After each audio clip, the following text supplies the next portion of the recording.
ٹھیک ہے، اور انور اقبال صاحب، آپ کیا سمجھتے ہیں کہ اس معاہدے کے بعد پاکستان کی جو خارجہ پالیسی ہے اس میں جیو پولیٹکس سے جیو اکنامکس کی طرف منتقلی مزید واضح ہوگی؟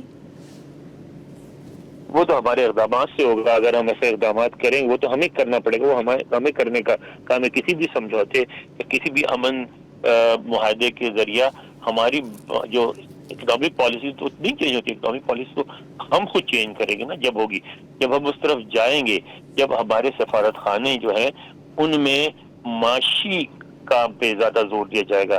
اس کا جو ہمارے اکنامک سیکشن ہے وہ بڑا ہوگا. اس میں لوگ آئیں گے، وہ ایسے لوگ آئیں گے جو یہاں جو پرائیویٹ کمپنیز ہیں، جو پرائیویٹ انویسٹرز ہیں، ان سے انگیج کریں گے، ان کو انکریج کریں گے. ہم اپنے ملک میں ایسی سہولتیں پیدا کریں گے جس کی وجہ سے لوگ آئیں اور انویسٹ کریں. ہم اپنے یہاں سیاحت کی فیسلٹی دیکھیں. پاکستان ایک بہت بڑا سیاحت کے لیے بہت بڑا ایک اٹریکشن بن سکتا ہے، کیونکہ ہماری جو ناردرن ایریاز ہے یونیک ہے دنیا میں. پولر ریجن سے باہر سب سے بڑا گلیشیئر ہے وہاں. اب دنیا میں سب سے زیادہ بلند پہاڑ وہاں ہیں.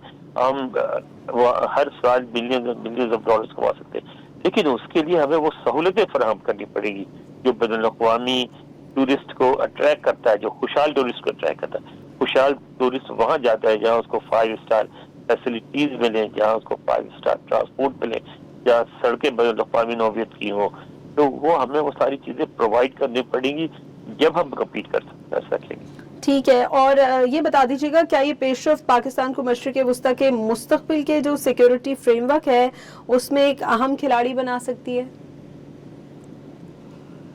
دیکھیں ابھی تو جیسے بظاہر لگتا ہے کہ جیسے یو اے ای ہے آپ سے ناراض ہے اور آپ کے جو وہاں کام کرنے والے کافی بڑی ہے، لیکن اس رول کے بعد جب تھوڑا عرصہ گزرے گا جو ناراض ہے وہ بھی ریئلائز کریں گے کہ جو کچھ پاکستان نے کیا، جس طرح سے انوالو ہو کے صلح کرائی، سالش کا جو کردار ادا کیا، وہ خود ان کے مفاد میں بھی تھا، صرف پاکستان کے لیے نہیں، اس سے ان کو بھی فائدہ پہنچا ہے. اور میں سمجھتا ہوں الٹیمیٹلی سارے لوگ جو ہمارے خطے کے اس بات کو محسوس کریں گے اور پاکستان کا جو ڈپلومیٹک اسٹیچر ہے وہ بڑھے گا. ٹھیک ہے انور اقبال صاحب، ہم نے دیکھا کہ پاکستان نے جس طریقے سے نہایت ہی مخلصی کے ساتھ اس سارے عمل کو سر انجام دیا، پاکستان نے اس عمل میں غیر جانبداری برقرار رکھی یا کسی ایک فریق کے قریب سمجھا جا رہا تھا؟ آپ کیا کہیں گے؟ ہاں بہت اچھا سوال کیا آپ نے، کیونکہ میں چاہتا تھا کہ آپ ایسا سوال کریں. جی. سمجھا جا رہا تھا یا نہیں؟ ایک ہمارے خطے میں بدقسمتی سے ہمارا پڑوسی ملک ایسا ملک ہے جس نے بارہا اس پورے عمل میں یہ کوشش کی کہ ایران میں یہ تاثر پیدا کیا جائے کہ پاکستان امریکہ کے زیادہ قریب ہے، اور جی. امریکہ بھی یہ تاثر پیدا کیا جائے کہ پاکستان ایران کے زیادہ قریب ہے.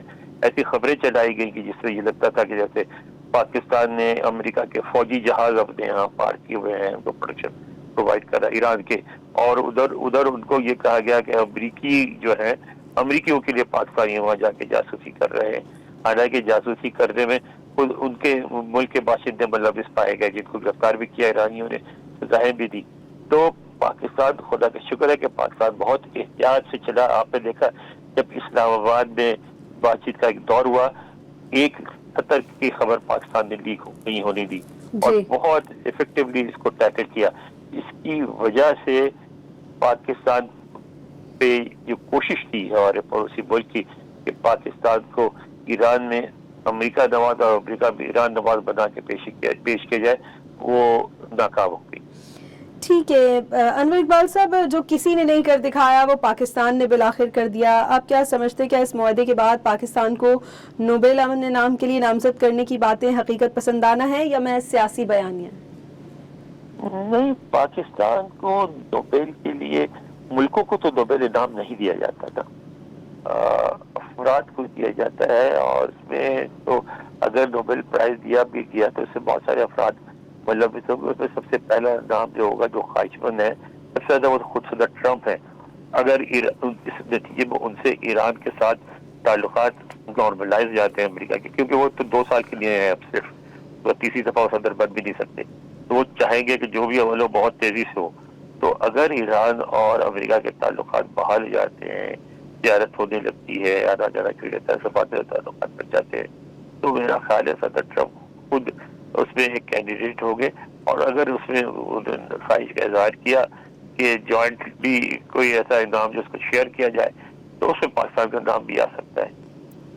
ٹھیک ہے انور اقبال صاحب، آپ کیا سمجھتے ہیں کہ پاکستان اس کردار کو عالمی سطح پر اپنی تنہائی ختم کرنے کے لیے استعمال کرے گا؟ کرے گا کیا؟ ہو گیا ہے تنہائی آپ کی ختم ہوگی، کہاں ہم تنہا ہے؟ اب تو ساری دنیا میں پاکستان کی باتیں ہو رہی ہیں بھائی، وہ تو زمانہ گیا جب پاکستان کو تنہا کرنے کی کوشش کی جاتی تھی، اب پاکستان ایک اہم ملک کے طور پر ریکگنائز ہو گیا ہے۔ ٹھیک ہے، اور آپ کیا سمجھتے ہیں کہ کیا پاکستان مستقبل میں دیکھیں ہمارے قوم میں ایک بہت بڑی عادت، بہت بری عادت ہے، اب لوگ ابھی پچھلے دنوں ہم بیٹھے ہوئے کچھ جرنلسٹوں کے ساتھ، تو ایک ترک جرنلسٹ تھے، یا انہوں نے پاکستانی جرنلسٹوں سے یہ سوال کیا، وہی آپ لوگ جیسے میں بیٹھے سن رہا ہوں اپنے ملک کی صرف برائی کیے جا رہے ہیں، کوئی اچھائی بھی تو ہوگی اس کی بھی تو بات کریں، تو ہمیں بڑی شرمندگی ہوئی، لیکن ہم پتہ نہیں کہ اپنے ملک میں ہمیں کوئی اچھائی نظر نہیں آتی۔ نہیں بھائی، ہم نے ایک جیسے غریب ممالک ہوتے ہیں، تیسری دنیا کے ممالک ہوتے ہیں، اس طرح ہمارے بھی مسائل ہیں، ہم بھی غریب ہیں، لیکن ایک آپ دیکھیں تعلیمی یافتہ لوگ ہیں، دنیا میں کہیں جائیں جہاں عام غریب محنت مزدوری کرنے والے پاکستانی نظر آتا ہے، وہاں آپ کو ہر جگہ پاکستانی ڈاکٹرز بھی نظر آتے ہیں، انجینئرز بھی نظر آتے ہیں، آئی ٹی انجینئرز بھی نظر آتے ہیں، ہر طرف پاکستانی آپ کو ہر شعبے میں نظر آتے ہیں۔ آپ جو ہے ایک یہ ابھی جو اتنا بڑا کرائسس ہوا، اس میں آپ ایک انور اقبال صاحب سے ہمارا رابطہ منقطع ہوا ہے۔ ایران کے ساتھ امن معاہدہ بالآخر مکمل ہو گیا ہے۔ امریکی صدر کی جانب سے بھی اس بات کی تصدیق کی گئی، جس کے بعد انہوں نے کہا کہ ایران کی بحری ناکہ بندی کو اب ختم کر دیا جائے گا، دنیا کے تمام بحری جہاز اپنے انجن سٹارٹ کر لیں، دنیا میں تیل کی تجارت دوبارہ شروع کی جائے۔ اس سے قبل وزیر اعظم شہباز شریف نے بھی امریکہ ایران معاہدہ طے پانے کی نوید سنائی، اور ان کا یہ کہنا تھا کہ فریقین نے تمام محاذوں پر جنگ کے فوری اور مستقل خاتمے پر اتفاق کر لیا ہے۔ اس معاہدے پر دستخط کی تقریب جمعہ 19 جون کو سوئٹزرلینڈ میں ہوگی۔ دوسری جانب آپ کو یہ بتائیں کہ ایران نے امریکہ سے مفاہمتی یادداشت کا متن دستخط کے بعد شائع کرنے کا اعلان کیا۔ حتمی معاہدے کے لیے مذاکرات 60 دن کے اندر منعقد کیے جائیں گے۔ ایران کے جو نائب وزیر خارجہ ہیں کاظم غریب آبادی، ان کا یہ کہنا تھا کہ معاہدے کی خلاف ورزیاں ہوئی تو ایران اپنے طور پر اقدامات کرے گا۔ ایران مذاکرات میں اس وقت داخل ہوگا جب منجمد اثاثے جاری کیے جائیں گے۔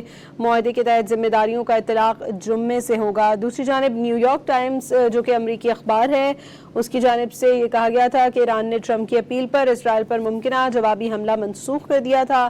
ایران نے جوابی حملہ نہ کرنے کا فیصلہ کیا تاکہ سفارتی کوششیں متاثر نہ ہو۔ اس تمام تر صورتحال کے بعد امریکہ ایران معاہدہ مکمل ہوا اور عالمی منڈی میں تیل کی قیمتیں 4% تک گر گئی ہیں۔ برطانوی خام تیل کی قیمت 4% سے کم ہو کر $83.82 فی بیرل ہو گئی۔